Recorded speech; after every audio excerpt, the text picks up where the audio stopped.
Muy buenas tardes. La Secretaría de Cultura del Gobierno de México, a través de la Unidad de Culturas Vivas, Patrimonio Inmaterial e Interculturalidad, UCUBI, en colaboración con la Dirección del Patrimonio Mundial del Instituto Nacional de Antropología e Historia, INA, y el Centro Regional para la Salvaguardia del Patrimonio Cultural Inmaterial de América Latina, CRESPIAL, le damos la más cordial bienvenida al ciclo de conversatorios rumbo al segundo encuentro de tradiciones culturales como patrimonio vivo de América Latina. Como parte de la celebración del Día Internacional de Patrimonio Cultural Inmaterial, este ciclo constituye una de las actividades preparatorias del encuentro bienal que se celebrará en 2026 y cuyo objetivo será avanzar hacia la formulación de una postura regional que fortalezca la protección y la salvaguardia del PCI mediante la implementación de políticas culturales adaptadas a los contextos de América Latina. En ese sentido, buscamos promover un espacio de diálogo y reflexión regional que visibilice distintas expresiones del PCI de los países latinoamericanos, así como sus modelos de gestión y buenas prácticas de salvaguardia.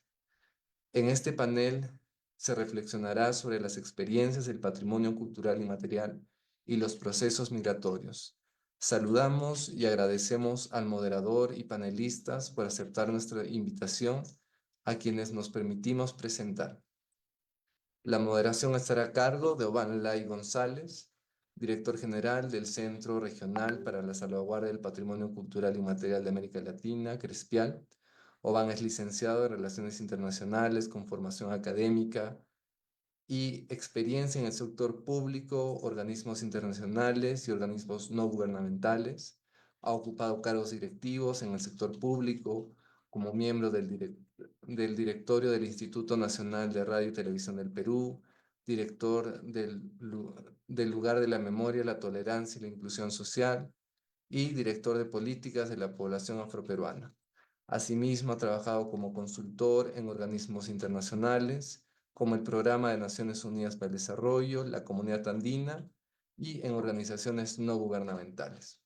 Asimismo, presentamos a nuestros panelistas. Contamos con la participación de Juan Andoni Castillo Pérez, es antropólogo social y cultural hondureño, con más de 15 años de experiencia en investigación, gestión y evaluación de políticas culturales, especialista en la Convención UNESCO de 2003 para la salvaguardia del patrimonio cultural inmaterial. Ha trabajado ampliamente con comunidades indígenas y afrodescendientes en América Latina, promoviendo procesos participativos y de educación intercultural. Ha sido consultor para organismos como la UNESCO, el Programa de Naciones Unidas para el Desarrollo, el Banco Interamericano de Desarrollo y colaborador de proyectos sobre patrimonio vivo, migraciones y derechos culturales. También nos acompaña Cristina Mezcua, de México. Cristina es investigadora titular B del Centro Regional de Investigación, doctora en Antropología Social por la UNAM. Actualmente es directora de la Cátedra UNESCO sobre Patrimonio Cultural Inmaterial y Diversidad Cultural. Ha publicado 9 libros. Como coordinadora, tiene más de 34 capítulos en diferentes publicaciones. También nos acompaña Giselle Chang de Costa Rica. Ella es catedrática jubilada de la Universidad de Costa Rica, es doctora en estudios de la sociedad y la cultura con formación en lingüística, antropología y administración de proyectos culturales. Ha desarrollado una amplia trayectoria en investigación y gestión del patrimonio cultural inmaterial, tanto en la Universidad de Costa Rica como en el Ministerio de Cultura, y ha participado activamente en redes y comités internacionales vinculados al PCI. Fue miembro de la Comisión Nacional del Patrimonio Cultural Inmaterial de Costa Rica entre 2006 y 2022 y ha integrado distintos comités especializados. Sus estudios abordan las expresiones culturales de pueblos indígenas, comunidades afrocaribeñas, campesinas, chino-costarricenses, así como temas de migración y etnoturismo. A continuación le cedemos la palabra al señor Oban Lai. Muchas gracias. Muchísimas gracias, muy buenas tardes a cada uno de ustedes. Sean ustedes bienvenidos y bienvenidas a este encuentro denominado Rumbo al Encuentro de Tradiciones Culturales como Patrimonio Vivo de América Latina. Y hoy nos encontramos en la segunda mesa del día, ¿no?, que se denomina Experiencias del Patrimonio Cultural Inmaterial en los Procesos Migratorios. Eh, Agradeciendo la participación de la doctora Cristina Mezcua y de la doctora Giselle Chan, vamos a dar inicio a este panel, recordando que el fenómeno migratorio ha sido un componente esencial y constante en el desarrollo de las civilizaciones humanas. Desde que los seres humanos vivimos en comunidad, el fenómeno migratorio nos ha acompañado significativamente. Pero además, en los últimos años, el fenómeno migratorio es un fenómeno con muchas complejidades en América Latina, debido a los diferentes movimientos o desplazamientos forzados, pero también movimientos vinculados a la búsqueda de mejoras económicas y nuevas oportunidades, y lo que ha llevado a diferentes masas de grupos en la región a movilizarse, pero no solamente a movilizarse con sus cuerpos, también con su cultura, sus tradiciones, sus conocimientos. Y es por eso que hoy vamos a iniciar este panel denominado Experiencias del Patrimonio Cultural y Material y los Procesos Migratorios, a fin de poder explorar un poco cómo se llevan estos procesos migratorios en la región y cómo impacta en el desarrollo del patrimonio vivo de las diferentes comunidades. Vamos a tener algunas preguntas detonantes, 3 preguntas detonantes sobre las cuales vamos a ir desarrollando este panel. Sin más, quisiera iniciar con la primera pregunta y entregarle por 5 minutos a cada una de nuestras panelistas una intervención a fin de organizar un poco sus respuestas. La primera pregunta estaría relacionada entonces en qué funciones cumple el patrimonio cultural inmaterial o patrimonio vivo en los procesos migratorios y cómo contribuye a la construcción de identidades en contextos de movilidad. Le entrego entonces el uso de la palabra a la señora Amezcua, por favor. Muchísimas gracias, Owen. Muchísimas gracias a Crespial por la invitación. Celebro muchísimo que se realice este evento y además que toque el tema de la migración, porque para mí es un tema que me llega muy, muy profundo y es de los temas que dentro del campo del patrimonio cultural inmaterial más me convoca y más me apasiona. Entonces, agradezco muchísimo esta invitación y agradezco mucho poder compartir este espacio con gente muy querida que he ido conociendo a lo largo de estos años, como Andoni y como Giselle, y bueno, también otras personas que, bueno, pues estamos involucrados en este campo. Entonces, bueno, aproximándome, esto es un conversatorio, entonces lo que yo quiero plantear son algunas ideas que surgen del el trabajo de investigación que he realizado acerca de patrimonio inmaterial en contextos migratorios. Entonces, en primer lugar, quisiera yo ponerlos en contexto sobre cuál es el contexto en el que yo he trabajado. Yo empecé hace muchos años, por azares del destino, a ver qué pasaba con los migrantes mexicanos en la región de Atlanta, Georgia, en Estados Unidos, que era en aquel entonces, estamos hablando de los años 2006, 2007, una región nueva, de inmigración mexicana nueva. Normalmente los mexicanos se dirigían hacia zonas de Estados Unidos como Arizona, Texas, Nuevo México, California, pero la región del sureste estadounidense era una región que no había sido tocada por la migración mexicana. Sin embargo, por varios fenómenos en los que no me voy a detener ahora porque me comería todo el tiempo, eventualmente hacia los años 90 empiezan a llegar los mexicanos a esta región de Georgia y y bueno, empiezo yo, les digo, por estos azares del destino, a observar qué pasa con los mexicanos ahí. Yo llegué a Georgia porque un hermano mío, la empresa en la que trabaja, lo mandó a trabajar para allá. Yo llegué a visitarlo y de pronto me encuentro con lo que para mí fue como una suerte de revelación porque de pronto en este estado sureño del sur profundo de Estados Unidos, México estaba en el espacio público. Había panaderías, carnicerías, peluquerías, taquerías, carnicerías mexicanas. Y dije yo, bueno, ¿qué es esto? O sea, esto no me lo esperaba. Empecé a buscar bibliografía porque soy antropóloga y porque el tema me interesa. Y vi que había solo una persona trabajando el tema. Y entonces decidí hacer de este mi tema de investigación. Porque además es un tema que para mí la migración, los procesos que se detonan a partir de la migración, es uno de los temas que a mí más me importa. Entonces, bueno, lo primero es que creo que casi todos los que trabajamos con estos temas hemos tocado de alguna manera la metáfora de que los migrantes llevan consigo su maleta llena de cultura. En el caso de los migrantes mexicanos que cruzan el desierto o el río, no pueden llevar consigo una maleta llena de cosas. Entonces, llevan con ellos su cultura.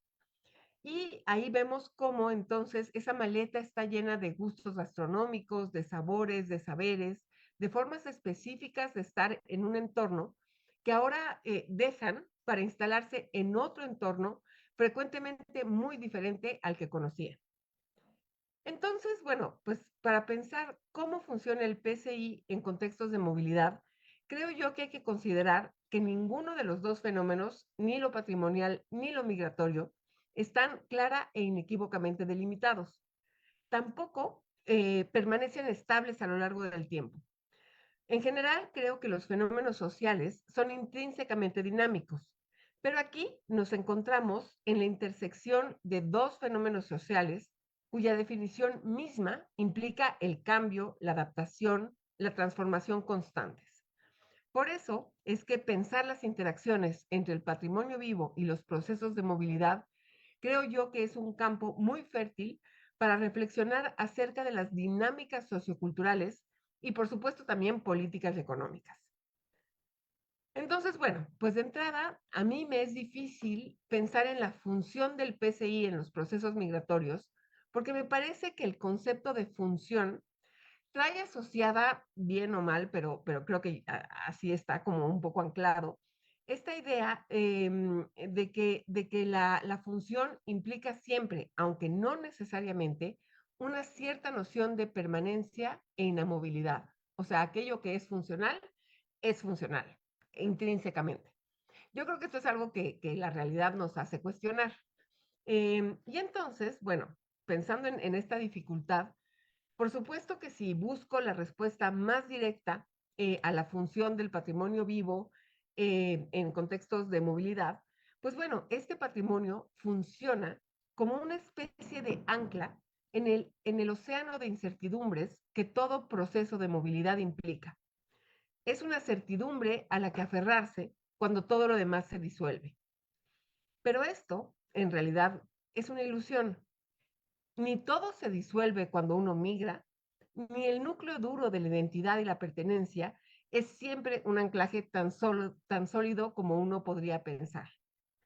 Pero bueno, sí, hasta cierto punto, el patrimonio cultural inmaterial funciona como un ancla y funciona también, creo, como un anzuelo que permite identificar a aquellos que son más como nosotros que los otros. O quizá, más que la metáfora del anzuelo, funcione pensar en una especie, en una metáfora que tenga que ver con la botella con un mensaje en el mar. Es decir, que cada práctica y expresión del patrimonio cultural de una persona constituye ese mensaje que lanzado al océano le permite encontrarse con sus similares y sus no tan diferentes. Entonces, bueno, pues aquí hablo y voy a hablar hoy de mi experiencia de investigación en el contexto de la migración de mexicanos a Atlanta, Georgia, que tiene esta característica de que es un movimiento migratorio relativamente nuevo, es decir, surge a partir de los años 90, con un claro impulso provocado por los Juegos Olímpicos de 1996. Soy muy mala con las fechas, pero sí, creo que fueron 96, donde se hizo un llamado por vías no tan oficiales a que los mexicanos llegaran a trabajar a Georgia porque se necesitaba mano de obra para concluir con todos la infraestructura que se requería para los Juegos Olímpicos. Esto hace de Georgia un nuevo polo de atracción, ahí donde ya había mercados laborales muy saturados en California, Nuevo México, Arizona, y entonces esta región del sureste estadounidense se convierte en un polo de atracción. Pero entonces es un polo de atracción que se configura de manera particular y diferente comparado con los polos tradicionales. ¿Y por qué digo esto? Porque en buena medida, digamos, así como tenemos los que hemos trabajado con la migración de mexicanos en Estados Unidos, sabemos que muchas veces se ve como una reconstitución de la comunidad en México en una comunidad transnacional en Estados Unidos. Entonces tenemos los poblanos en Nueva York, o los zacatecanos en California, o los oaxaqueños también en California. Pero en Atlanta esto no ocurrió así. En Atlanta empezaron a llegar migrantes de todos lados de México, de regiones tradicionales, de regiones, este, ay, no sé si ya me pasé del tiempo. Sí, creo que sí, ¿verdad? Bueno, básicamente para decirles, entonces cierro con esto, perdón, se me va muy rápido cuando me apasiono, para decirles que Em, bueno, creo que para entender cómo funciona el patrimonio inmaterial en contextos migratorios, tenemos que considerar los momentos del proceso, los momentos históricos. Entonces, en un principio, cuando los migrantes llegan, lo patrimonial es para ellos algo íntimo, algo que llevan consigo y deben guardar para enmascarar su origen y anonimizarse en espacios frecuentemente hostiles y en todo caso aún desconocidos. Con el paso del tiempo, esto íntimo se va abriendo hacia un círculo más inmediato de confianza y empiezan a emerger esas historias que conectan a migrantes de distintas localidades en su ser mexicanos, en el caso de México. Y con el más paso del tiempo, lo que vamos viendo entonces es que esa construcción que se va volviendo colectiva logra en algunos casos tomar el espacio público. Y entonces el patrimonio inmaterial no es ya solo un motor de conexión entre los propios migrantes, sino que también es un espacio para compartir con otros migrantes de otras nacionalidades y con las sociedades receptoras. Entonces, hasta aquí lo dejo ahora y continúo con la reflexión más adelante. Perdón si me pasé del tiempo. Muchísimas gracias, Cristina, por tu intervención. Creo que es valioso recoger varios de los temas que reflejas, especialmente los contextos y los momentos en los cuales las personas inician estos procesos migratorios. Para continuar con la misma pregunta, me gustaría entregarle ahora el uso de la palabra a la doctora Chan, a fin de que pueda comentarnos un poco desde su perspectiva, desde el análisis y desde la mirada desde Costa Rica, cómo el patrimonio cultural inmaterial tiene un conjunto de interacciones, funciones en los procesos migratorios y cómo contribuye en la construcción de las identidades en contextos de movilidad. Adelante, por favor. Buenas tardes. En primer lugar, quiero agradecerle a Cristian esta gentil invitación. Un tema que me apasiona, bueno, el PCI y la inmigración, y estar en esta grata compañía de colegas conocidos y otros que estoy conociendo, pero que tenemos mucho que compartir. Bueno, para aprovechar el tiempo, la pregunta sobre la función, al pensar en función, pienso a mí, la función me remite a cohesión, me remite a raíces, me remite a compartir, a cohesión de identidad. Pero ¿qué tipo de migraciones pueden cumplir esa función? Y entonces, así rápidamente, como recordar que la migración es un tipo de viaje, pero un viaje muy particular que puede tener diferentes modalidades, ¿verdad? Es la primera forma de desplazamiento humano desde que el ser humano salió de África y se expandió ya por el resto del mundo, y no fue hasta hace unos 20, 30 años que fue superada por el turismo, porque es en estos momentos el fenómeno que más desplazamientos humanos tiene, ¿verdad? Con toda la cuestión de globalización.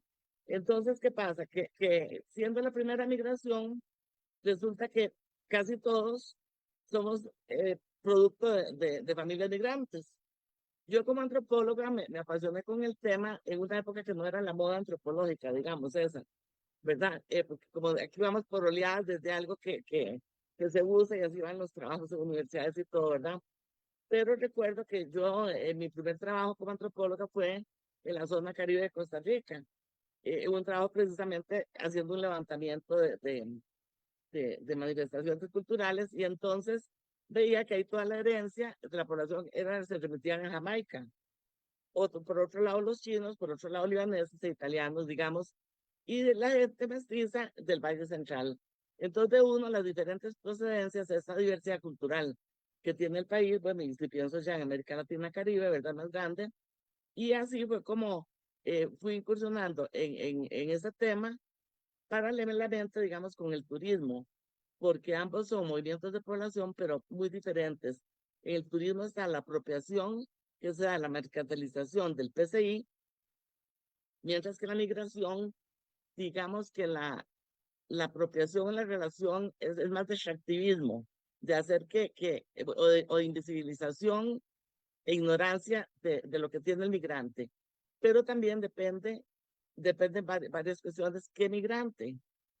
Entonces, ¿cuál fue la causa que motivó una migración, perdón? Si fue forzada, si fue una cuestión voluntaria, entonces hay que tener en cuenta eso, ese factor, los motivos, sentimientos, actitudes del lugar de destino donde voy, si ese era o tuve que quedarme en otro lado, si migro sola o acompañada de la familia o de un círculo de amistades, si la migración va a ser temporal o va a ser estacionaria o va a ser una cuestión cíclica, digamos ya hacia dónde van los flujos.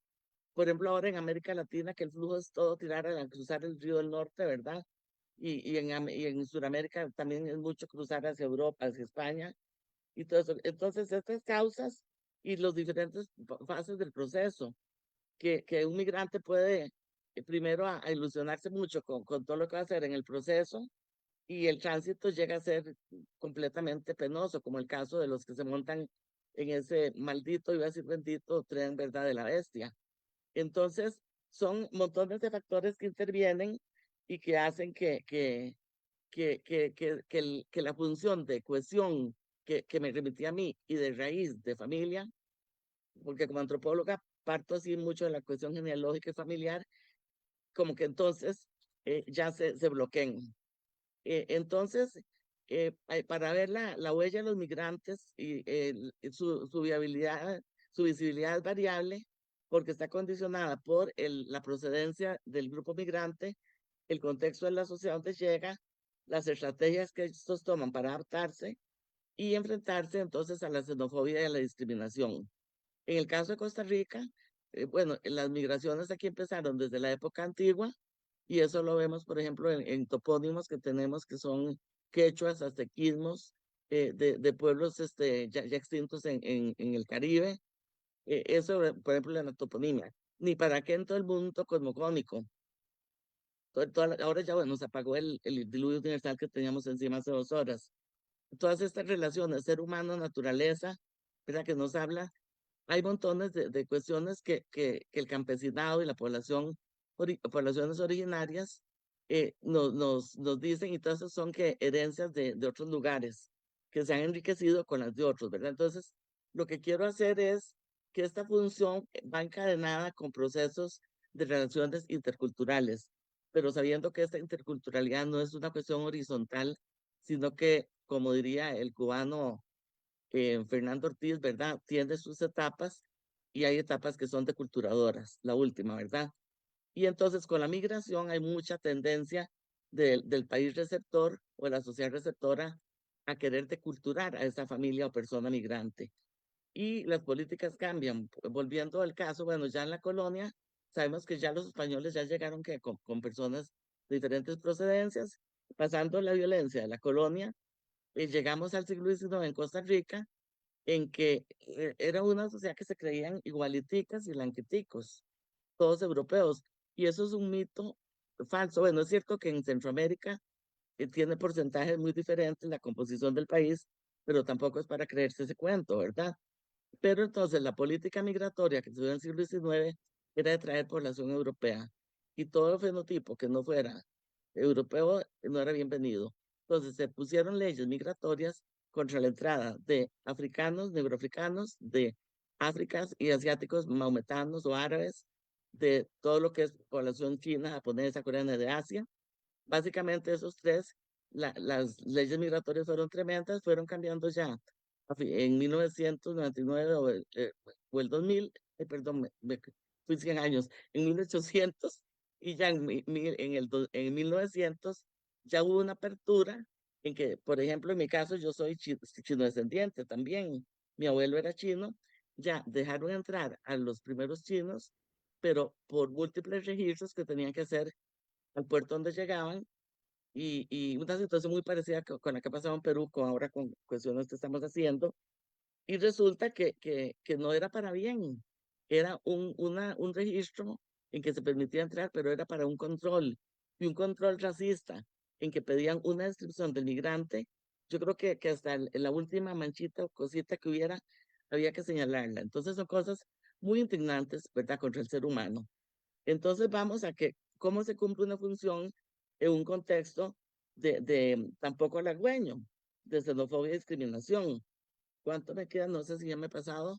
Y entonces creo que hay que tener en cuenta también la migración, que no es lo mismo si cumplo esa función, si soy mujer, porque históricamente las mujeres migrantes han sido mancilladas, ultrajadas, y todavía pasa, o que si usted es niño o adulto mayor, porque son también grupos etarios que han sido despreciados por la misma sociedad y más si son migrantes, porque el migrante implica la otredad del ajeno cuando desde el punto de PCI, precisamente la niñez y los adultos mayores, para mí como antropóloga, son la mina de oro o de silicón, no saber de qué es lo más valioso que consideren en el mundo, porque es precisamente el espacio de transmisión, de salvaguarda, es el paso que estos adultos mayores le transmiten a sus nietos y nietas.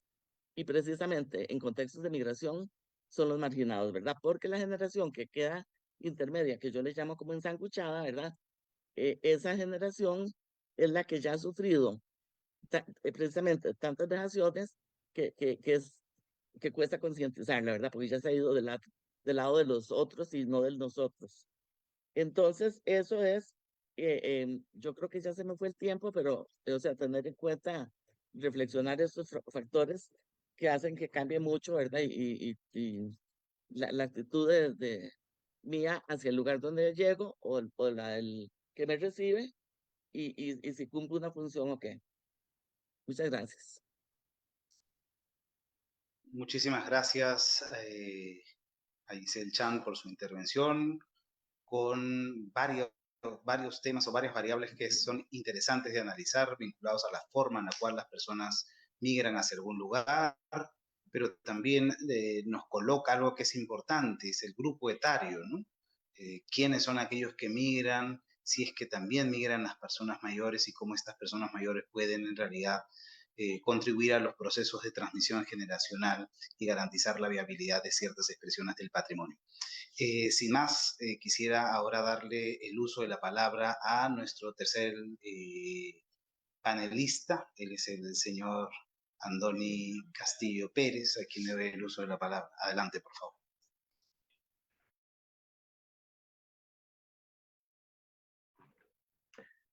Muchas gracias, Franco. Buenas tardes, buenas noches. Muchísimas gracias en primer lugar por la invitación y es un placer para mí estar compartiendo este espacio con amigos, colegas y expertos incluso sobre el tema. Franco, ¿a cuál pregunta debo responder? ¿A la primera? ¿Qué funciones cumple o...? Sí, para recordar que estamos justamente en el espacio de la primera pregunta vinculada a qué funciones cumple el patrimonio cultural inmaterial en los procesos migratorios y cómo contribuye a la construcción de identidades en contextos de movilidad. Muchísimas gracias. Quisiera aprovechar la coyuntura para compartir con ustedes la experiencia del pueblo garífuna en Centroamérica en materia de migración. Me ha interesado el tema desde varios meses. Estoy escribiendo un artículo sobre la experiencia del pueblo garífuna y la um, y la migración hacia los Estados Unidos, sobre todo. Sin embargo, no he podido avanzar porque tengo pendiente viajar a los Estados Unidos para concretar la premisa que yo tengo sobre sobre la experiencia que han tenido a través del tiempo. La primera migración del pueblo garífuna hacia los Estados Unidos comenzó en el año de 1940-1945 y actualmente hay aproximadamente 350,000 poblaciones garífunas que viven en los Estados Unidos y la mayoría vive en la ciudad de Nueva York. Lo interesante es de que ellos practican su propia cultura y tienen centros culturales, hacen toda una vinculación muy interesante porque no solo son garífunas de Honduras, sino también de Guatemala, de Nicaragua y de Belice, y conforman una comunidad en aras de poder preservar su propia cultura y no perder su propia identidad.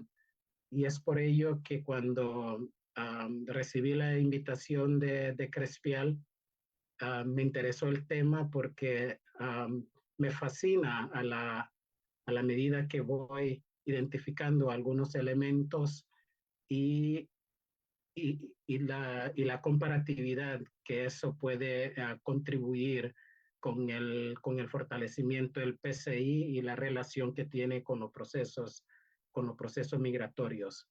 Bajo esta perspectiva, desde el posicionamiento antropológico, la migración o la movilidad humana siempre llevan consigo su cosmovisión y su imaginario sobre su propia realidad y actúa como un recurso fundamental que permite a los individuos y colectivos mantener un vínculo con su origen y su historia. Y también les proporciona un sentido de pertenencia y cohesión social en contextos de exclusión, lo que ellos pudieran enfrentar cuando se inmigran a otro país, obviamente experimentan otra realidad cultural.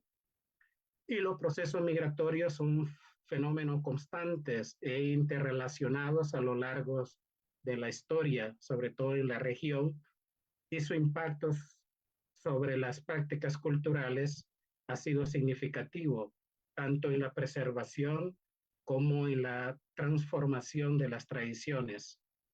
Y considero que este vínculo entre migración y PCI se puede entender como un proceso multidimensional que influye de manera compleja en la salvaguardia de la cultura, la resistencia, la resiliencia, los recursos económicos y sobre todo la influencia política en estas comunidades migrantes, debido a que muchos países de América Latina ubica el 35% de Producto Interno Bruto. Por tanto, esa inmigración, de cualquier otra manera, hay un posicionamiento político, ¿no? dentro de la esfera gubernamental, lo cual también es interesante analizarlo. Muchísimas gracias.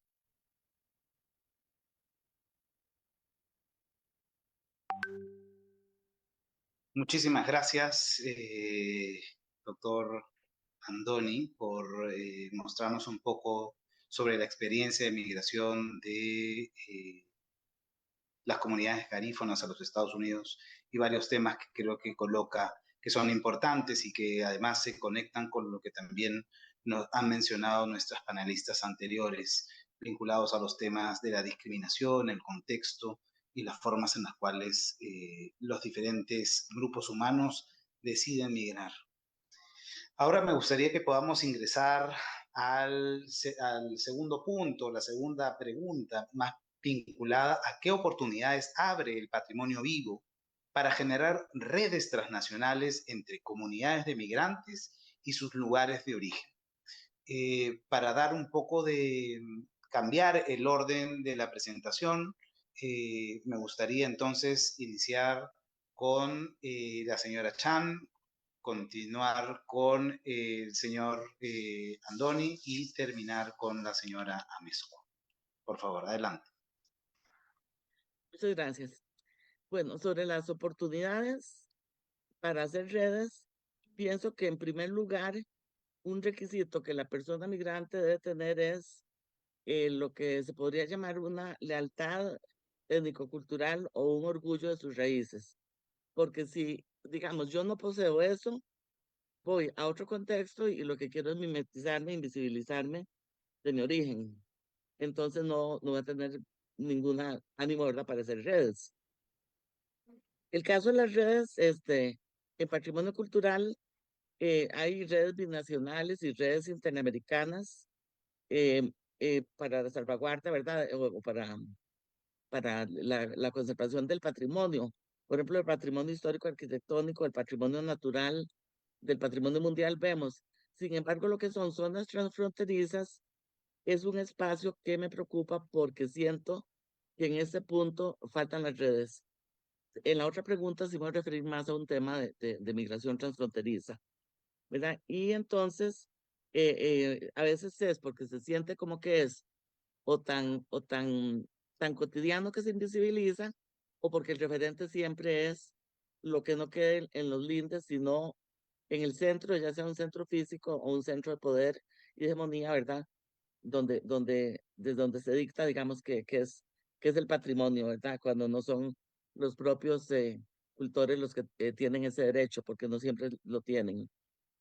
Creo que el PCI abre oportunidades para formar redes al ser un espacio de cohesión e identidad. Por eso decía, lo hay que tener esta lealtad y orgullo, ya que fomenta una apreciación mutua entre migrantes y anfitriones. Hay, hay casos de redes muy interesantes. Por ejemplo, en Nicaragua hay una fiesta muy grande que no ha sido declarada todavía en la lista representativa, aunque el gobierno nicaragüense hizo gestiones hace muchos años, que se llama la gritería.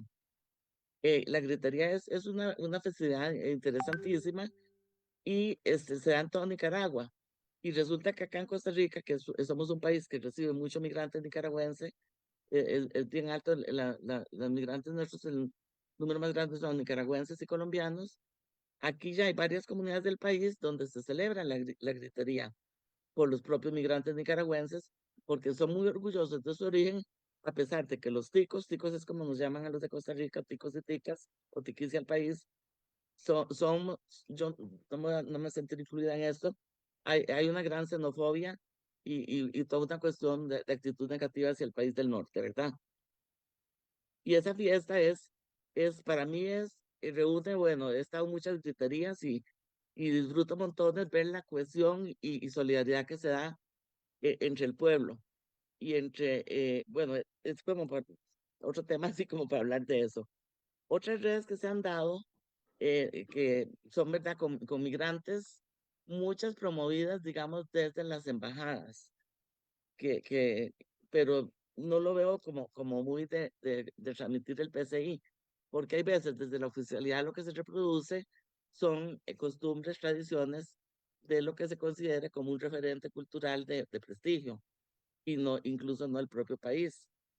Y uno que sí, digamos, que es un caso interesante, es el de la migración china. Como les decía, mi abuelo es un chino que llegó 2 veces a Costa Rica, en 1909 y 1911 aproximadamente, fue y volvió. Y siempre los chinos, por estudios que he hecho, pues, una colega costarricense, Reisa Yacón, y bueno, y que hemos visto, incluso ya sin experiencias familiares, se migra en redes de familia. O sea, si viaja un hombre solo, se trae siempre un sobrino. Eso en los casos más viejos, y ya en las migraciones más recientes se vienen ya con familias de un mismo pueblo. Entonces, acá en Costa Rica podemos encontrar una gran red de comunidades chinas, de organizaciones chinas, en que su patrimonio cultural inmaterial es, aunque no lo metí en un trabajo que dice patrimonio de diagnóstico por diferentes razones, en que esa es la base. ¿Por qué? Porque cuando hablamos, decía Cristina, lo que se lleva en la valija o en la mochila, que algo que nunca tiene que faltar, que, bueno, la comida. Aunque no lleve comida en mi mochila, en mi salpeque, en mi valija, tengo que comer. Y entonces apenas como lo que me den, pero apenas un migrante ya puede poder llegar a reproducir todos estos saberes y prácticas agrícolas, pesqueras, ganaderas, de su lugar de origen. ¿Qué es lo que hace? Hacer la comida, la cocina, de la cocina tradicional. Y entonces los chinos desde la cocina han amarrado varias redes, ¿verdad? En comercios, desde abastecer a los productos que por un lado antes traían solo de China, ahora ya hay ciertos que entonces ya han sido domesticados aquí en Costa Rica, y la cuestión de restaurantes. O sea que es una red muy interesante en que participa la comunidad china y la comunidad china no costarricense, como con un espacio paralelo que por un lado en algunos restaurantes tienen una sala para comida china costarricense y en otro comida oriental auténtica, dicen, ¿verdad? Lo auténtico yo le tengo mucho miedo a ese término porque cuando se usa ya no es auténtico a veces. Y, o si no se da también, digamos, con el caso de las festividades, que una festividad es un encuentro de una serie de manifestaciones culturales: comida, danza, baile, em, teatro. Bueno, la fiesta para mí es el conjunto de festividades.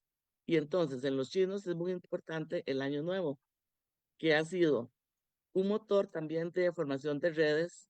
Lo interesante es que en un principio, digamos yo hace 20 o 30 años, iba a un Año Nuevo chino y uno encontraba ahí solo a la colonia china y a personas del gobierno que se invitaban para que estuvieran ahí en una mesa, y ellos como extraños porque no conocían las costumbres. Desde hace unos 5 años, un poquito más, para acá, eh, ya el Año Nuevo se celebra en diferentes lados de Costa Rica. Ya un alcalde de una municipalidad en Cartago, por ejemplo, ya hace fiestas con bailes del dragón, del león, con las comidas, con los trajes, con las artesanías. Entonces, digamos, esa ha sido una red muy importante que posibilita también una cuestión de conocimiento intercultural, y que ellos también participan, por otro lado, en las costumbres de acá. Digamos, tías mías por el lado de mi papá, ¿verdad? Que es mi lado chino, siempre fueron, y mis primas siguen siendo devotas de María Auxiliadora, digamos. Entonces, es algo una coexistencia entre las fiestas católicas, digamos, a la Virgen del Mar, la Virgen del Carmen, en que ya hay una barca china que desfila con la Virgen del Mar, pero también otras fiestas que son ligadas a la cosmovisión china, pero esas se celebran ya más en espacio pequeño. Creo que se me fue el tiempo. Muchas gracias.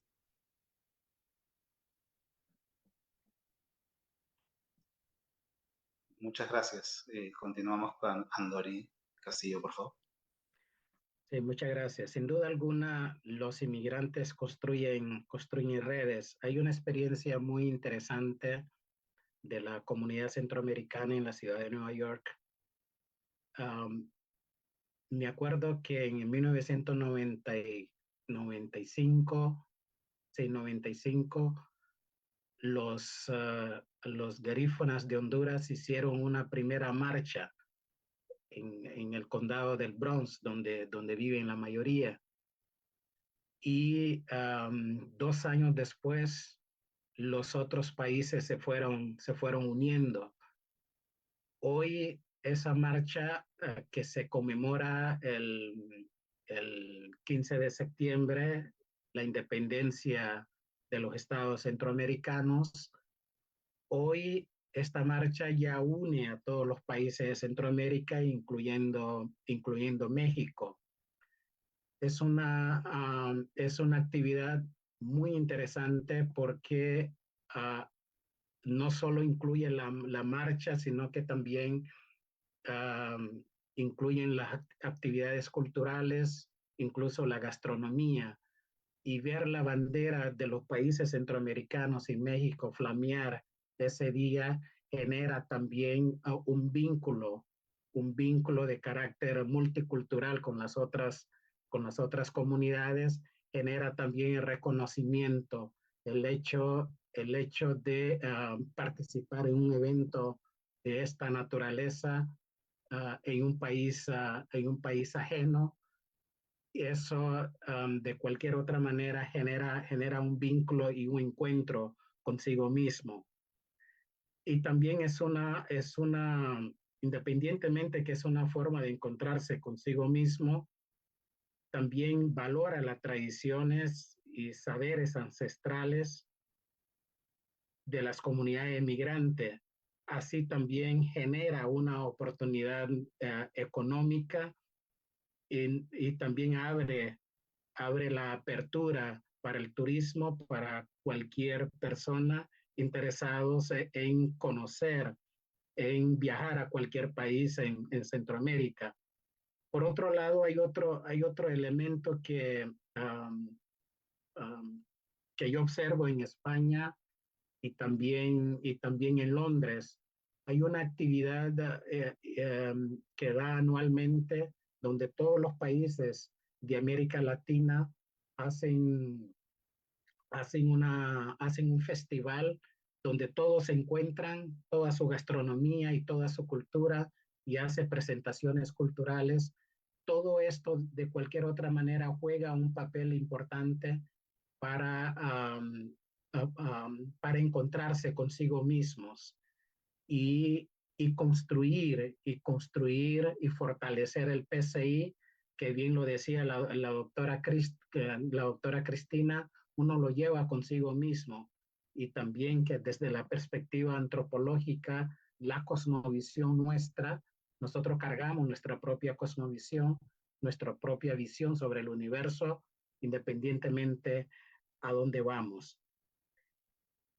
Y eso obviamente tiene un impacto directo sobre la mejora de calidad de vida, sino que también contribuye a la difusión y el reconocimiento de su patrimonio cultural en términos de influencia política.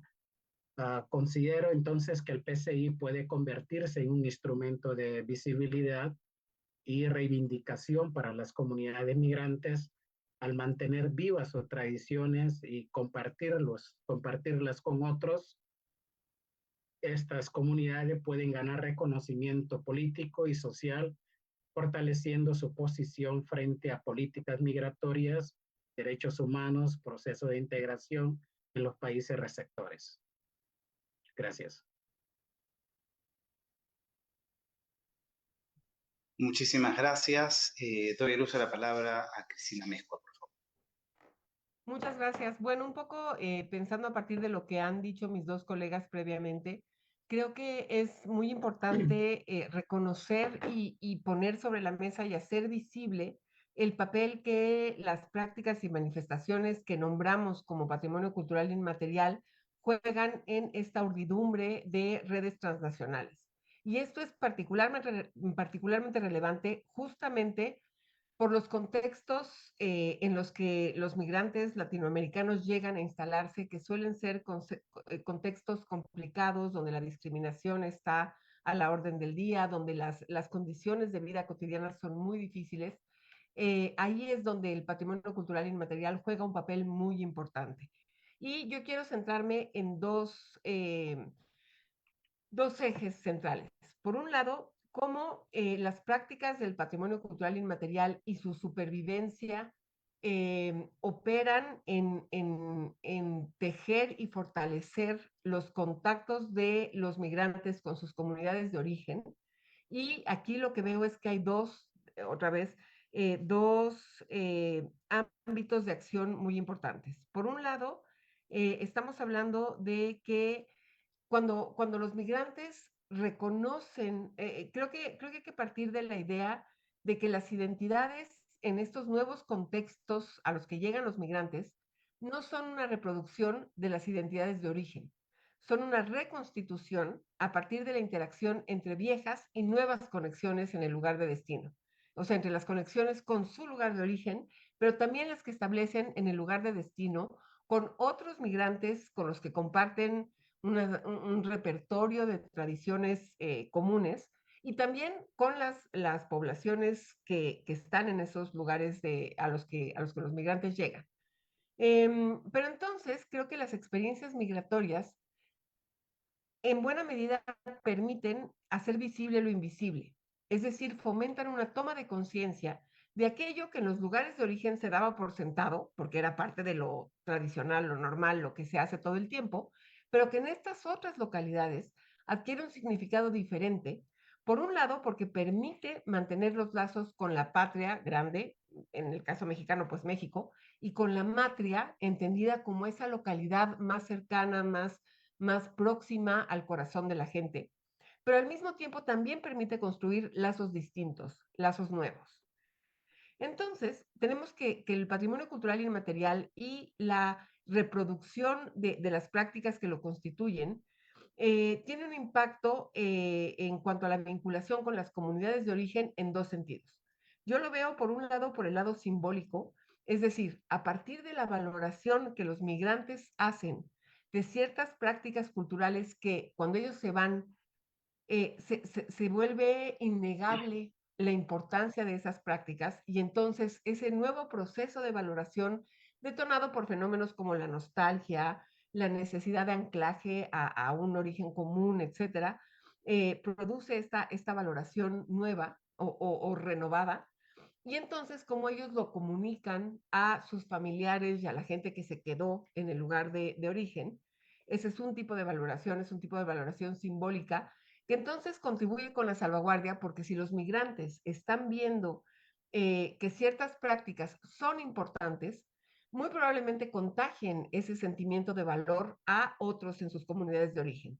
Pero también hay un factor claramente económico, en donde hay muchas prácticas culturales que hoy en día se sostienen gracias al apoyo de los migrantes, al apoyo económico de los migrantes en las fiestas patronales, en las festividades más familiares, en los rituales agrícolas. Son rituales y prácticas que no se podrían sostener cuyo sostenimiento sería mucho más difícil si no se pudiera contar con este apoyo de los migrantes. Entonces, creo que aquí en estos contextos ocurre esta doble importancia en términos de valoración simbólica y en términos de apoyo económico. Por otro lado, creo que también hay una cuestión que tiene que ver con que el patrimonio cultural inmaterial permite que las comunidades en el exterior se consoliden. Es decir, va construyendo, y así lo vi en el contexto que yo he estudiado, es a partir de estas prácticas patrimoniales que muchos migrantes van logrando construir una nueva urdidumbre de un tejido social distinto al que tenían en sus sociedades, en sus localidades de origen, pero que necesitan reconstituir en las localidades de destino. Y entonces, no voy a ahondar en ello porque no nos da tiempo, pero voy a mencionar 3 ejemplos muy rápidos de prácticas que los migrantes se han llevado consigo y que se han reproducido del otro lado de la frontera, contribuyendo a generar este nuevo tejido social. Y entonces tenemos, por ejemplo, los chinelos, que es una danza muy característica de muchos pueblos en el estado de Morelos, que es donde yo principalmente he trabajado, que ahora se hacen también en Nueva York. O tenemos la danza de tecuanes, que es una danza mezclada con ritual de petición de lluvias, en donde la figura central es un jaguar con una referencia al origen mitológico del jaguar en la cosmovisión mesoamericana, y que ahora se hace también en Chicago. Y entonces ellos mismos, los migrantes mexicanos en Chicago, le llaman los tecuanes en la nieve. En México nunca nieva. Entonces el hecho de que haya tecuanes en la nieve nos está hablando de cómo los tecuanes ya son parte también de esa configuración cultural en Estados Unidos.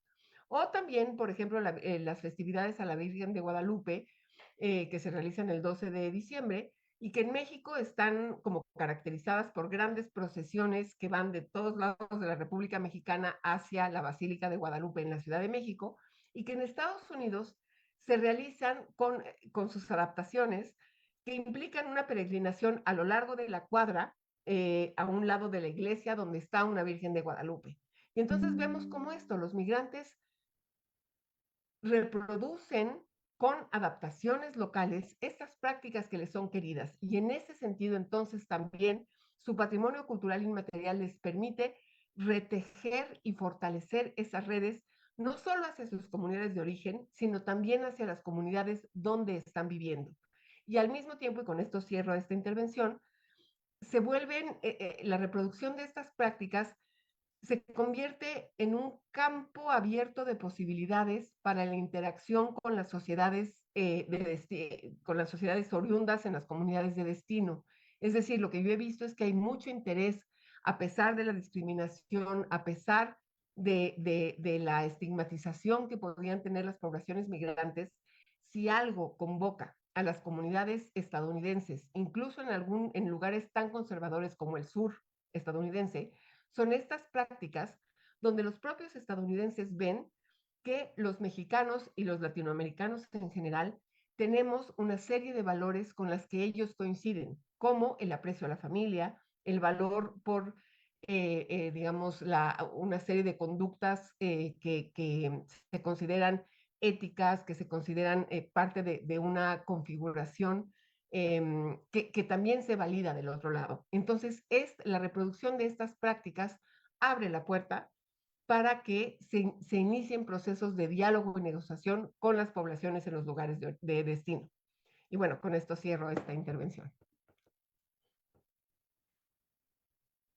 Muchísimas gracias a nuestros panelistas. Yo iba apuntando varios de los temas que me parecen fundamentales. Creo que un punto central que nos plantea la doctora Chan está vinculada a la lealtad étnico-cultural, que me parece fundamental, es decir, de cómo la persona no solamente se lleva en esta mochila cultura, conocimientos, saberes, prácticas, elementos del patrimonio cultural inmaterial, pero cómo además su reproducción está vinculada a esa lealtad étnico-cultural. Y luego creo que también nos ha mencionado cosas importantes vinculadas a que las prácticas del patrimonio vivo configuran también una posibilidad de cohesión social y de fortalecimiento de las identidades fuera de sus espacios de origen, y también que las creaciones de redes son una oportunidad para la mejora y el desarrollo de los individuos en los países receptores, pero también nos ha dado una luz sobre algunas prácticas que se dan en algunos países y cómo las embajadas promueven muchas veces prácticas culturales, pero que estas prácticas culturales no necesariamente pueden estar eh, vinculadas a las identidades mucho más locales dentro de un país, sino más bien que pueden estar más asociadas a discursos más hegemónicos al interior de los países de los que son partes estos migrantes.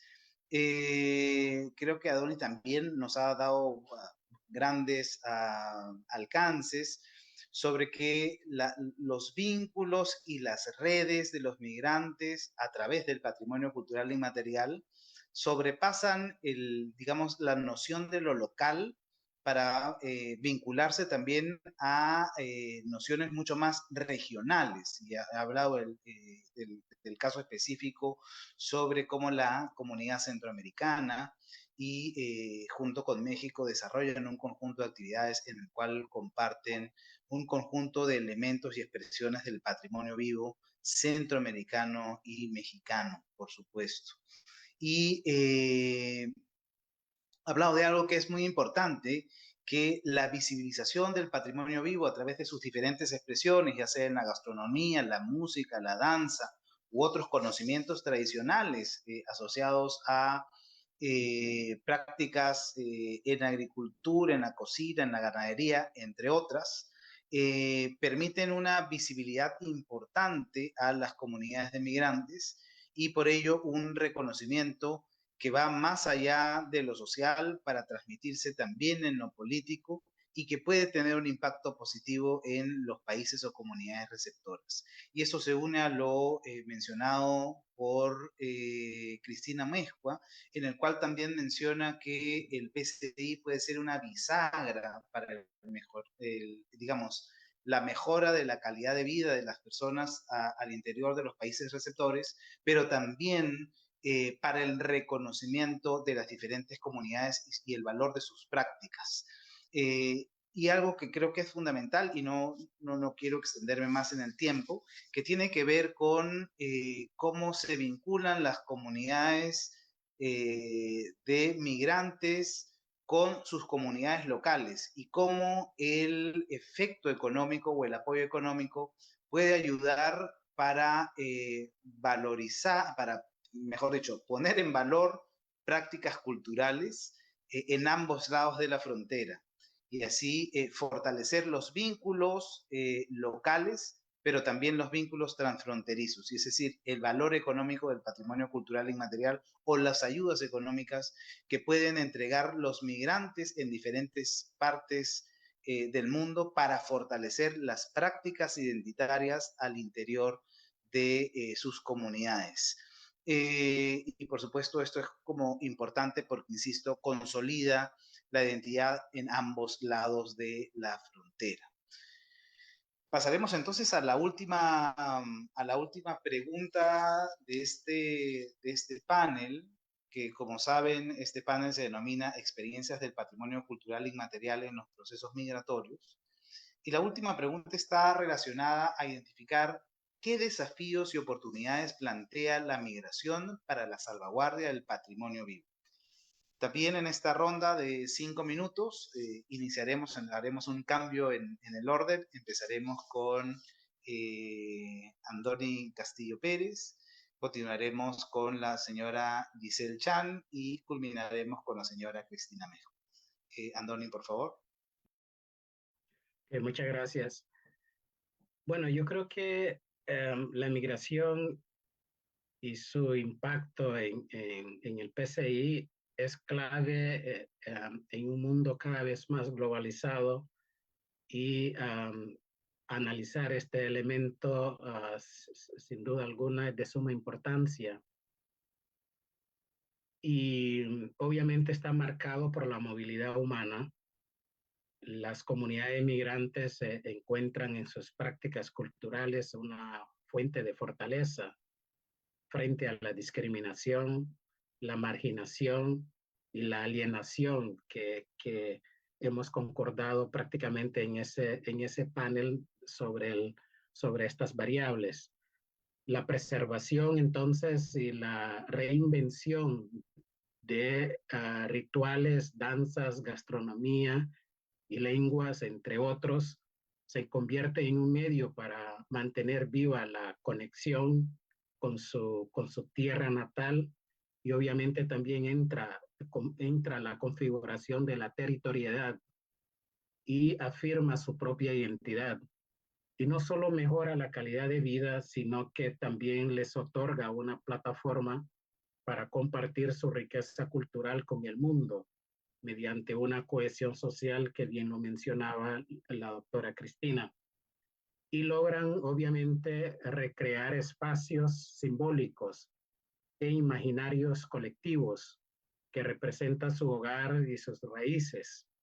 Por tanto, la relación entre migración y patrimonio cultural y material en América Latina es un fenómeno multidimensional que abarca resiliencia, la identidad, la resistencia, recursos económicos y la influencia política. La reflexión sobre ello es esencial para comprender cómo la inmigración ha influido en la práctica del PCI y cómo este patrimonio sigue siendo una herramienta de afirmación cultural y lucha por los derechos de los pueblos en un contexto global en que enfrentamos en las últimas décadas. Gracias.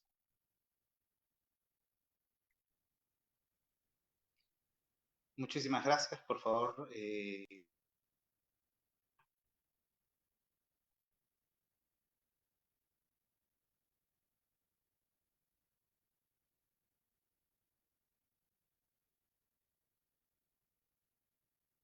Giselle Chan, por favor. Ya, disculpe. Sí. Bueno, sobre los desafíos y oportunidades, me voy a referir a un caso específico de la población Nove Bugle, y con base en una experiencia, bueno, de proyectos que hemos desarrollado, trabajado con esas poblaciones en el Centro de Investigaciones Antropológicas de la Universidad de Costa Rica, y que en el 2019 ganamos fondos concursables de Crespial, ya para una experiencia precisamente de atender un patrimonio cultural en riesgo con población migrante. Bueno, el pueblo Nuevo Buglé es un pueblo de la familia Chipchoide, ubicado en la Baja Centroamérica, en Panamá y en Costa Rica. En Panamá es el pueblo mayoritario, y en Costa Rica, junto a los Bribris y Cabécaras, también es una población grande que se localiza en la zona, en la franja fronteriza panameña costarricense, tanto en el Pacífico como en el Atlántico. Una característica de este pueblo ha sido que ellos siempre se han movilizado por diferentes espacios de esa misma geografía, de esa parte del sur del Istmo Centroamericano. Desde tiempos antiguos, ¿verdad? Según diferentes fuentes, se sabe que ellos se han movilizado, o sea que no es una cuestión reciente. Incluso con mapas que se han hecho de crónicas del periodo colonial, ya se habla de los guaymíes, pero el nombre de ellos, como ellos en 1992 con 1969 decidieron autollamarse Nove Buglé, juntos, ya, porque son dos grupos familiares con ciertas diferencias. Bueno, no me puedo ir a extender a contar cómo es esto, ¿verdad? Pero como un asunto, poder unir más y tener más fuerza, se habla del pueblo Nove Buglé, que hablan Novere y Buglere. Este pueblo, entonces, con la colonización fue reduciendo sus territorios, incluso en sus mismas prácticas, que eran dejar el terreno libre por partes y volver. ¿Qué pasa? Con la colonización ya sus terrenos fueron usurpados. Y esto se ha ido dando hasta tiempos recientes. Y en Costa Rica, entonces, entraron con la protección, con se llama la ley de reservas, como en los 80s, y el último territorio fue ya ahora en el 2001. Son 5 territorios en el lado costarricense y una comarca no de Bucle grande en el lado panameño. Este pueblo ha tenido bueno, ese problema en ambos países, ¿verdad? De todos los efectos de la colonización y la nueva colonialidad, ¿verdad? La herencia de colonialidad, de la pérdida de sus terrenos, y entonces se ven obligados a emigrar al, al centro de Costa Rica, al Valle Central, a una zona cafetalera que se llama la zona Los Santos, y ahí fue donde más empezaron. De ahí han ido ya pasando al resto del Valle Central, ese ha sido otro punto, o emigrar al lado del Caribe, donde hay plantaciones de banano, o una más reciente que es aquí cerca de las ciudades de San José de Cartago, en una zona muy cerca del urbano, pero completamente rural, a 2000 y pico metros sobre el nivel del mar, de que hablábamos el ratito, que es cerca de acá, y ahí trabajan en fincas lecheras. O sea, estamos hablando que son contextos ambientales muy diferentes a su entorno, que son bosques tropicales húmedos, los que hay en el sur de esa parte de Centroamérica, y muy espacios sociales completamente diferentes, porque ellos han mantenido mucho la lengua novero-uglere. ¿Y qué pasa? Que emigran, y entonces, ¿con qué se encuentran? Con que no solo dejaron su tierra, su territorio, sino que dejaron su comunidad. Y para la transmisión del PCI, la comunidad es un factor fundamental, lo mismo que el territorio y tierra. O sea, es un triángulo: patrimonio, tierra y territorio y comunidad, porque la comunidad es precisamente eso que da cohesión. Entonces, llegan, se desplazan, y aquí han enfrentado entonces otro problema. No solo que vienen de otra zona del país, sino que entran también Nove Buglé, que vienen del lado panameño, y otros del costarricense, con el problema que enfrentan muchos pueblos en nuestra América, que es que hay una frontera político-administrativa que divide a un pueblo, digamos, con una cultura, como pasa, digamos, entre Colombia y Panamá, entre Perú y Bolivia, entre Honduras y Nicaragua, entre Costa Rica y Panamá. Bueno, así si nos vamos, México, Guatemala, y así nos vamos a todo lado de fronteras, en que entonces los pueblos tienen una nacionalidad cuando deberían tener una doble nacionalidad. Entonces, la migración nos lleva a asuntos políticos muy serios, ¿verdad? Aparte de familiares. Entonces, el pueblo Nuevo Buglé en Costa Rica tuvo el gran problema que como ellos van rotando y migrando de un lado a otro, fue como hace unos 60, 70 años, como que fueron llegando otra vez más a territorios más hacia adentro, digamos, de la frontera tica. Entonces, la gente los ha visto como extranjeros, como panameños. Y resulta que entonces no tenían ni cédula ni en Panamá ni en Costa Rica. Y entonces se han hecho, digamos, desde las instituciones de gobierno o académicas, se han hecho gestiones y aquí con bueno, en medio de todo por dicha, la democracia cada 4 años, pero cambia un gobierno de turno y no se le da seguimiento a un reconocimiento de binacionalidad, porque ellos son interculturales, ¿verdad? Entonces se ven con el problema de la cedulación, que esto ocasionó que hasta 1990 un movimiento muy grande, y ya en el 92 con la aprobación del 169 de la OIT, que ya se cedularon ellos y entonces ya, digamos, se acabó un poquito ese problema de verlos entonces como extranjeros, porque el extranjero, depende de dónde sos extranjero, ¿verdad? ¿Sos bienvenido o no sos bienvenido? Entonces ese ha sido un problema muy grande. Resulta que entonces llegan a ser contratados, pero ellos migran con su familia, con todos los hijos e hijas, bebés o adolescentes y preadolescentes. Y ya ahí, porque ya muy poco, a los 14, 15 años, van haciendo su pareja. En contextos, digamos, en el caso de las zonas cafetaleras, que son zonas de clima templado, frío, muy diferente al de ellos, ¿verdad? El ambiente, en que tiene que trabajar la mujer, el hombre. Entonces, a los niños y niñas los dejaban en la barraca encerrados en condiciones muy difíciles. Entonces, eso creaba discriminación hacia ellos, de que salvajes, que como dejan a los chiquitos ahí. Si una mamá iba con el bebé y lo ponía en su, como en el morral así, en que cargan al bebé a la orilla de una rama, decían que lo estaba ahí dejando perdido y es que no podía cargarlo de un cafeto a otro. O sea, en fin, todas las prácticas que ellos hacían, todas eran negativas. Entonces han sufrido eso. ¿Y qué pasa con los otros chiquitos encerrados? Bueno, por fin se logró que las escuelas en Costa Rica desde 1992 hay maestros de lengua y de cultura en pueblos indígenas, pero en esos pueblos de migrantes no había. ¿Por qué? Porque no son territorios indígenas. Estamos hablando que se vinieron a vivir a contextos fuera del su territorio.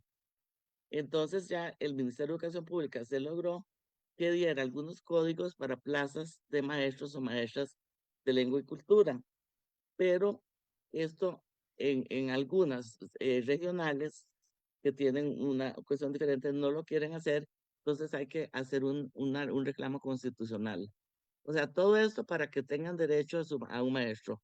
Ya llega un maestro o una maestra y ¿qué pasa? Les hablan en español, no pueden usar su traje, en otro idioma, no hay material para ellos. Entonces, con el proyecto este de Crespial, en el año, en plena pandemia, trabajamos elaborando un material de divulgación cultural.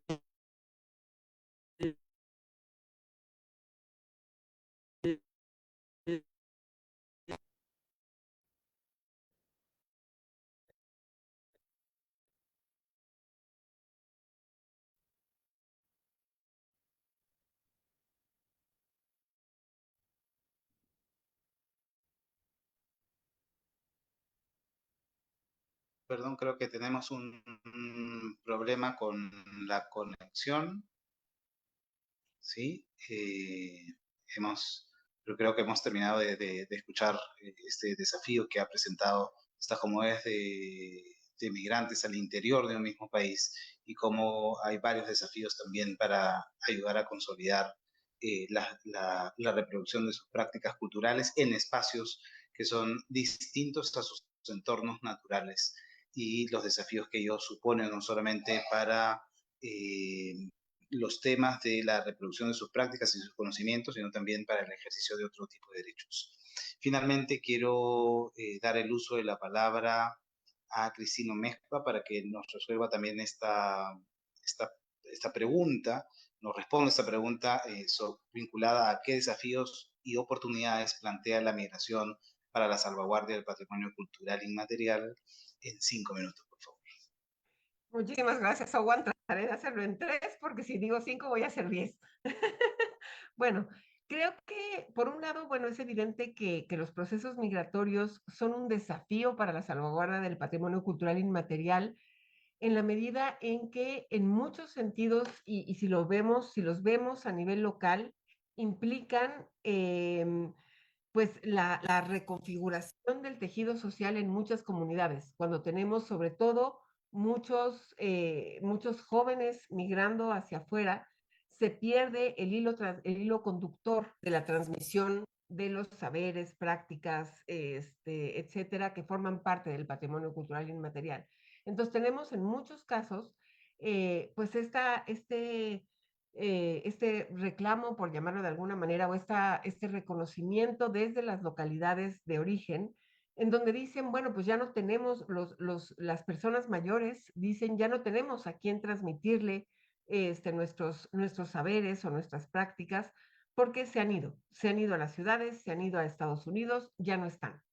En ese sentido, ese es uno de los grandes, creo que esa es la dimensión en la que la migración y los procesos de movilidad constituyen una amenaza para la salvaguardia del patrimonio cultural inmaterial. Sin embargo, y bueno, por otro lado, también hablando de los desafíos o de las amenazas, pues tenemos que en la medida en que hay una buena proporción de personas que migran hacia otros países en localidades pequeñas, podemos ver también que hay una influencia importante que se suma a la influencia de los grandes medios de comunicación, de las redes sociales, de las películas, etcétera, en donde vemos que hay una, digamos, mayor valoración de las costumbres y las prácticas extranjeras en estos lugares en donde pues el patrimonio cultural inmaterial todavía es relevante y sin embargo está confrontado con esta valoración exacerbada, digamos, de aquello que viene de fuera, particularmente en el caso mexicano, de aquello que viene de Estados Unidos. Esto es una realidad, esto está ocurriendo y bueno, hay iniciativas de distinta índole que están buscando contrarrestar estas realidades. Pero por otro lado, creo que también pensar la vinculación entre patrimonio cultural inmaterial y migración nos permite entender y en ese sentido también buscar cómo podemos poner a funcionar otros mecanismos que constituyen oportunidades para la salvaguardia. Uno de ellos lo mencioné hace un rato cuando hablé de la cantidad de dinero que los migrantes aportan para la reproducción de las prácticas culturales en sus localidades. Ahí hay un campo bien importante de oportunidad en donde las comunidades que han sabido gestionar esto han logrado pues aprovechar este valor agregado para el fortalecimiento de sus prácticas culturales locales.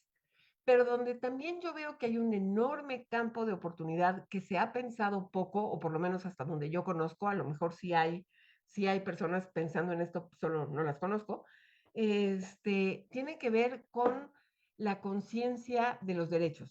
Creo que si algo pasa en muchas de las poblaciones que se van desde México hacia Estados Unidos, y de nuevo hablo del contexto que yo conozco, es que estando allá toman conciencia de su cualidad de ciudadanos y en ese sentido de su capacidad para exigir los derechos que les corresponden. Y esa capacidad de agencia que se ve fortalecida por los procesos dificilísimos que viven los migrantes en las localidades de destino, puede tener un potencial muy importante de contagio en sus comunidades de origen para hacer ver que esos derechos son válidos no solo en el otro lado de la frontera, también aquí. Y esa capacidad de agencia se puede construir y se puede ejercer en las localidades de origen, porque también en nuestros países las poblaciones tienen derechos. Lo que pasa es que en muchas, creo, no estamos acostumbrados a reconocerlos y a hacerlos valer. Y esa capacidad de agencia me parece que en ciertos contextos migratorios se fortalece. Y esa posibilidad de contagio creo que constituye una de las grandes oportunidades en esta interacción entre patrimonio inmaterial y en contextos migratorios que pueden contribuir no solo a la salvaguardia del patrimonio inmaterial, sino a la construcción de una ciudadanía más sólida. Creo que eso es lo que tendría yo que aportar. Espero haber logrado los 5 minutos.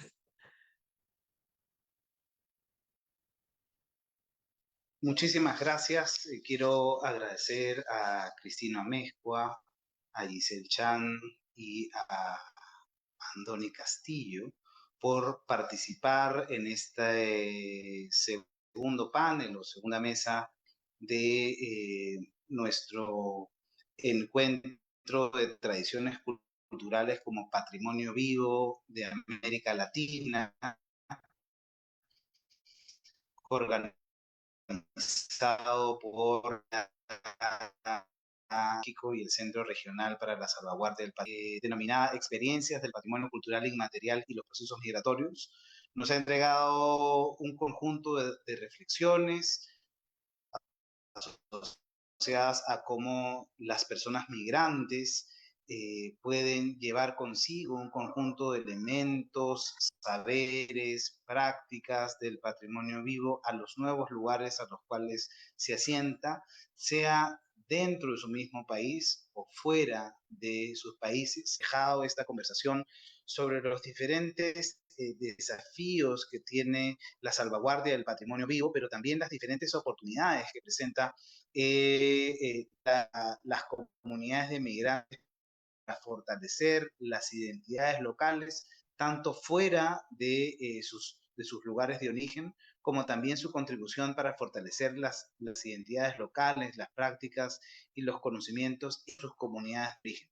El factor económico es un factor importante, pero también el factor vinculado a la lealtad cultural, a las ideas de la necesidad de reforzar los vínculos locales, pero también más allá de lo local para tener espacios de, de unidad regional y tener identidades regionales que se fortalecen en los espacios en los cuales las personas son migrantes y como este reconocimiento de las diferentes prácticas y conocimientos o elementos del patrimonio vivo que son valorados de manera positiva en los países receptores es una vía para el reconocimiento político, la cohesión social en los países receptores, pero por supuesto es un elemento fundamental que puede tener un impacto significativo en las políticas migratorias.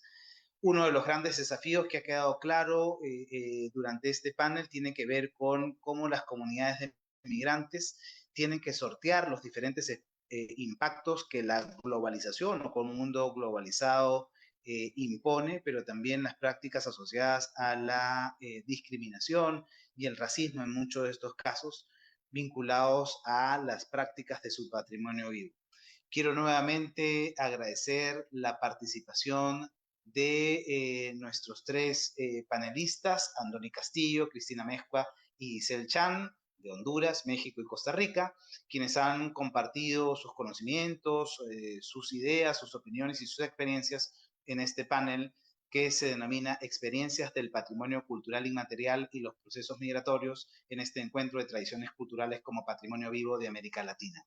Antes de finalizar, me gustaría invitar a todos aquellos que nos están siguiendo a través de las redes sociales para invitarlos mañana a la mesa 3 que se llama Apropiación Cultural Indebida y Propiedad Colectiva, que será transmitido por las redes sociales de El Crespial y de la Secretaría de Cultura de México a las 9 de la mañana hora México y 10 de la mañana hora Perú, Colombia, Panamá.